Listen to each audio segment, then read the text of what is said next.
नमस्कार दोस्तों। आज हम लोग देखेंगे अर्थव्यवस्था का अगला भाग। तो अर्थव्यवस्था अर्थशास्त्र का व्यवहारिक पक्ष है।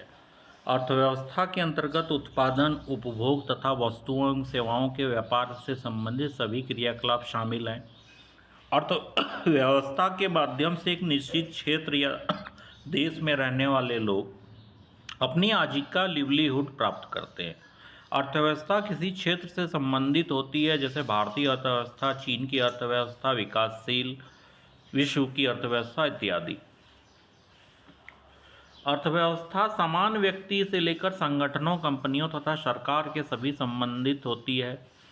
किसी अर्थव्यवस्था देश में निहित संसाधनों का उसके लोगों का खुशहाली के लिए किस प्रकार से उपयोग या दोहन किया जाए, इस विवाद का प्रारंभ एडम स्मिथ की पुस्तक द वेल्थ ऑफ नेशन 1776 से माना जाता है।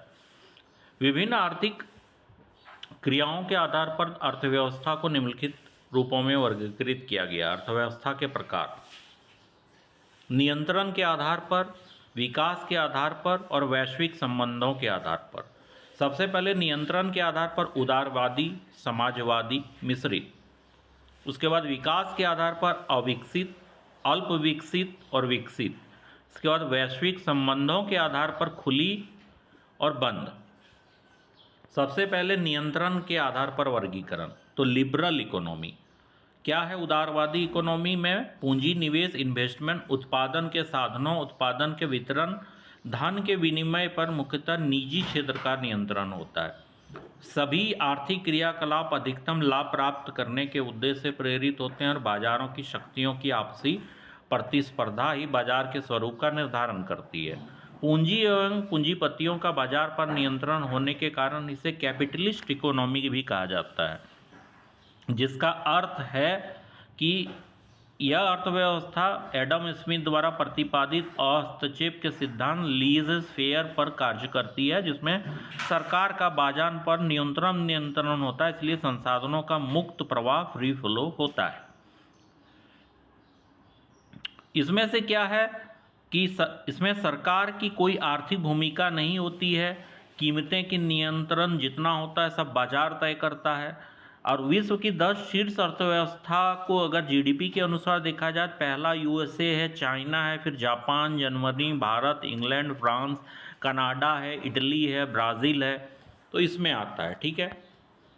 इसके बाद है अधिकांश विकसित देशों में उदारवादी अर्थव्यवस्था ही अपनाई गई, जैसे अमेरिका, ब्रिटेन, फ्रांस आदि। इसके बाद है समाजवादी सोशलिस्ट इकोनॉमी। तो इसमें समाजवादी अर्थव्यवस्था में समस्त आर्थिक गतिविधियों का संचालन एवं नियंत्रण सरकार द्वारा किया जाता है, अर्थात उत्पादन के साधनों, मीन्स ऑफ प्रोडक्शन, उत्पादों एवं उनके वितरण पर सार्वजनिक स्वामित्व होता है, न कि निजी का। इस अर्थव्यवस्था में सरकार का मुख्य उद्देश्य लाभ प्राप्त करना नहीं, बल्कि लोगों का वेलफेयर, कल्याण करना होता है। इसलिए बाजार की शक्तियों पर नियंत्रण रहती है और आर्थिक गतिविधियों से प्राप्त लाभ का वितरण सरकार द्वारा होता है। उदाहरण यूएसएसआर, भूतपूर्व सोवियत संघ। इसमें से है कि राज्य व्यवस्था भी है।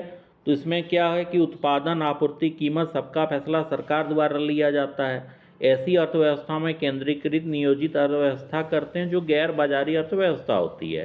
राज्य अर्थव्यवस्था की दो अलग अलग शैली नज़र आती है। जो सोवियत संघ की अर्थव्यवस्था साम्यवादी अर्थव्यवस्था कहते हैं, जबकि 1985 से पहले चीन की अर्थव्यवस्था को साम्यवादी अर्थव्यवस्था कहते हैं।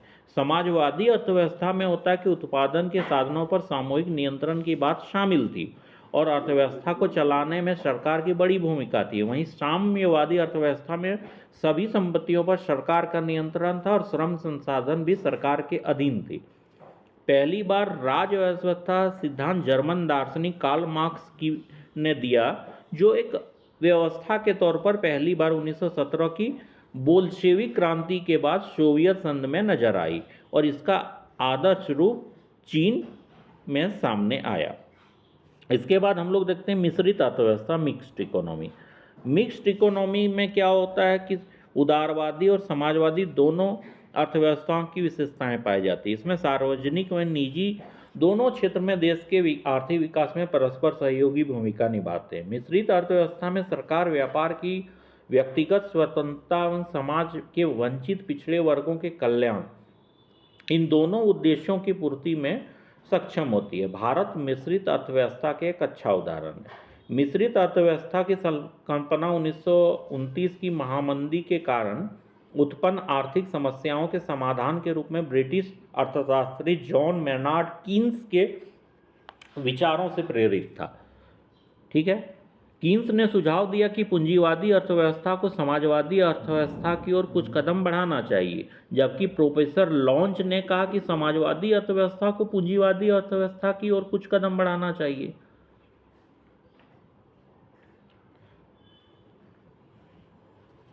ठीक है, इसके बाद है नियंत्रण के आधार पर अर्थव्यवस्था के प्रकार। तो यहाँ पे आप देख लीजिए, सब में किया हुआ उदारवादी, समाजवादी, मिश्रित। तो उदारवादी में जैसे कि आपको बताया, मांग और आपूर्ति के नियमों पर आधारित वितरण, बाजार की शक्तियाँ केंद्र में, अहस्तक्षेप की नीतियों, निजी स्वामित्व, प्रतियोगिता पर बल होता है। समाजवादी में संसाधनों पर सरकार का स्वामित्व होता है, बाजार की शक्तियों द्वारा मांग और आपूर्ति तथा प्रतियोगिता जैसे तत्व अनुपस्थित होते हैं। योग्यता और आवश्यकता के अनुसार वितरण होता है, राज्य की कल्याणकारी भावना होती है। मिश्रित में संसाधनों पर राज्य और निजी दोनों क्षेत्रों का स्वामित्व होता है, बाजार गैर बाजार दोनों घटक एक साथ उपस्थित होते हैं। मिश्रित मूल पद्धति होती है, निजी स्वामित्व की अवधारणा होती है। अब है विकास के आधार पर, तो अनडेवलप अविकसित, उन देशों स्थानों को अविकसित कहा जाता है जहाँ 3 प्रकार के साधनों, प्राकृतिक, भौतिक और मानवीय में से कोई भी एक नगण्य है, जैसे ध्रुवीय क्षेत्र, सहारा रेगिस्तान। इसके बाद है डेवलपिंग इकोनॉमी, विकासशील। अल्प विकसित या विकासशील देश वह हैं जहां अप्रयुक्त और अर्धप्रयुक्त मानव शक्ति हो तथा दूसरी ओर अप्रयुक्त प्राकृतिक संसाधनों की कमी या अधिक मात्रा में उपलब्धता पाई जाती है। मौद्रिक प्रौद्योगिकी एवं गैर आर्थिक सीमाओं के कारण विकसित देशों की तुलना में आय, उपभोग, बचत तथा पूंजी निर्माण का स्तर निम्न होता है। विकसित अर्थव्यवस्था, डेवलप इकोनॉमी, उन स्थानों देशों को विकसित कहा जाता है जहां उत्पादन के तीनों प्राकृतिक, मानवीय, भौतिक पर्याप्त मात्रा में उपलब्ध है तथा उसका अनुकूलतम समुचित उपयोग हो रहा है, जैसे अमेरिका। अल्प विकसित देश या अर्थव्यवस्थाओं की विशेषताएं, आर्थिक विशेषताएं, सामाजिक विशेषताएं यहाँ पे दिया हुआ है। अल्प विकसित अर्थव्यवस्था देशों के अन्य नाम, जैसे निम्न विकसित, पिछड़ा हुई अर्थव्यवस्था, जनाधिक्य वाले देश, दक्षिण के देश, अर्ध विकसित, विकासशील, निर्धन देश, कृषि प्रधान देश, तीसरे विश्व के देश।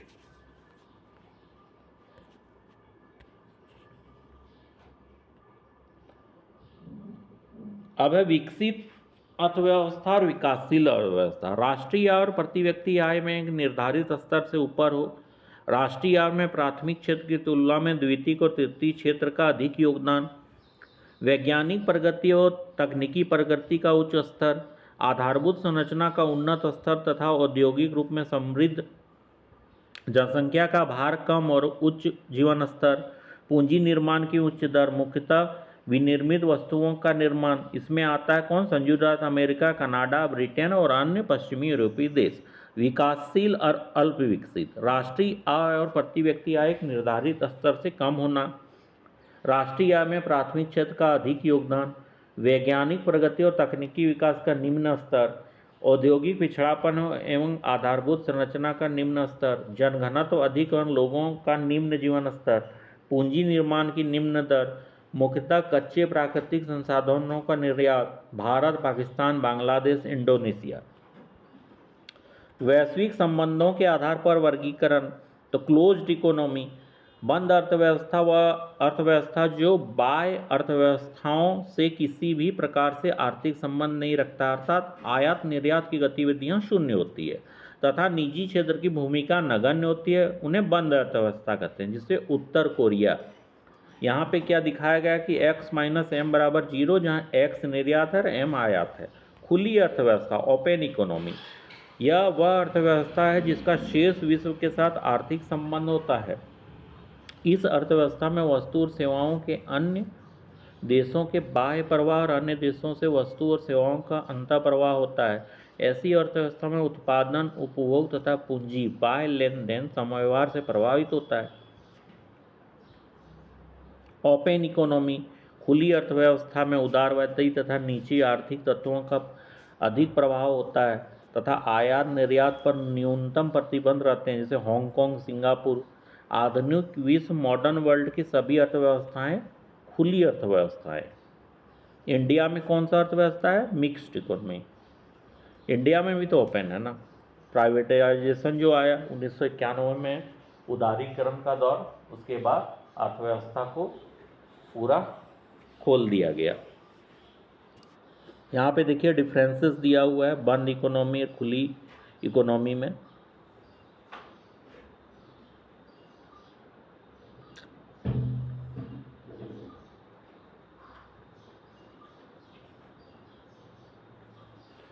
बंद में है, इस अर्थव्यवस्था का शेष विश्व से कोई आर्थिक संबंध नहीं होता है। इस अर्थव्यवस्था में सकल घरेलू उत्पाद और आर्थिक आय दोनों एक समान होते हैं। इसकी आर्थिक क्रियाएं शेष विश्व में होने वाले परिवर्तनों से प्रभावित रहती है। इस अर्थव्यवस्था में उपभोग विनियोग दोनों उत्पादन के बराबर होते हैं। इस अर्थव्यवस्था में अंतर्राष्ट्रीय व्यापार के लाभ प्राप्त नहीं होते हैं।